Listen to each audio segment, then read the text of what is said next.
अद्या पहिला मार्कंडेय महापुराण आदि नारायण ह्या व सर्व देव देवता यांना मनोभावे वंदन करून आम्ही मार्कंडेय कथान काल शुभारंभ करत आहे।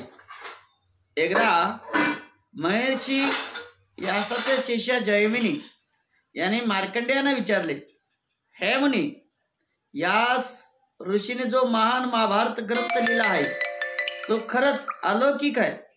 या ग्रंथामध्ये शास्त्र, धर्म, काम, अर्थ आणि मोक्ष याच्या एकमेकातील संबंध दर्शविला आहे।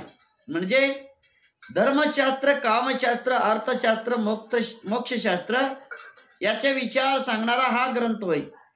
वेदार्थशास्त्र, श्रुती आणि नटलेला असा महाभारत ग्रंथ यातील विचार आपल्याकडून जाणून घेण्यासाठी मी आपल्या शरण आलो आहे। जैमिनीचे विचार ऐकून मार्कंडेय मुनी म्हणाले, ही वेळ संध्या पूजेची असल्यामुळे मी यावेळी तुला काही सांगू शकत नाही।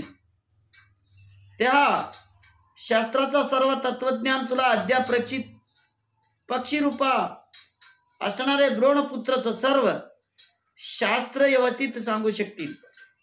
मार्कंडेय मुनीने हे बोलणे ऐकल्यावर जैमिनी विचारात पडला, द्रोणपुत्र पक्षी रूपात कसे काय? ते मनुष्याप्रमाणे बोलू कसे शकतात आणि ते ज्ञान कसे प्राप्त करून घेतले? त्याला आश्चर्य वाटले। त्या मार्कंडेय मुनी म्हणाले, याचे उत्तर तुला एका कथेतून मिळेल। मी तुला ती कथा सांगतो, भक्तिभावाने ऐक। मार्कंडेय मुनी जैमिनीला पक्षीरूप द्रोण बदल कथा सांगू लागले। एकदा देवेंद्र आणि अप्सरा बरोबर बसले होते। त्या नारद मुनी तिथे आले। त्या इंद्राने नारदाचा मनोरंजनार्थ कोणत्याही एका अप्सराला नृत्य गायन करून पर्वतावर तपस्या करत असणारा ध्रुवासृची तपस्या भंग करू शकणाऱ्या अप्सरेला पुढे येणारा आवाहन केले। तेव्हा वपू नामक अप्सरा पुढे आली।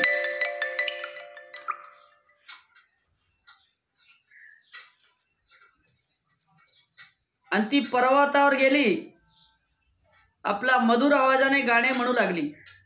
तेव्हा खरोखर ध्रुवास ऋषीने तपस्यात खंड पडला। तेव्हा त्याच्यात लक्षात आले की आपल्या तपामध्ये विघ्न निर्माण करण्यासाठी ती इथे आली आहे। तेव्हा ऋषी कोपले। त्याने तिला असा शाप दिला, तुझे रूप बदलून पक्षी होशील, त्या 4 पुत्र तुझ्या पोटी जन्म घेतील। तेव्हा तिने ध्रुवास ऋषींना उशाप मागितला। तेव्हा म्हणाले, एकदा शास्त्रप्रमाणे तू मुक्त होशील। पुढे वपुने मदनी कस्त्रीचे पोटी जन्म घेतला। येथील राजा कंदरने तिचे नाव त्राक्षी ठेवले। मंदपराचा पुत्र द्रोण त्याच्याबरोबर त्राक्षीचे विवाह संपत्र झाला। कौरव पांडवामध्ये तुंबळ युद्ध सुरू झाले होते। तेव्हा त्राक्षी तिथे आली गेली। एक बाण लागून तिथेच तिला 4 पुत्राचे प्राप्त झाले। पक्ष्याच्या आवाजाने शमीक मुनीने पक्ष्याकडे लक्ष केले।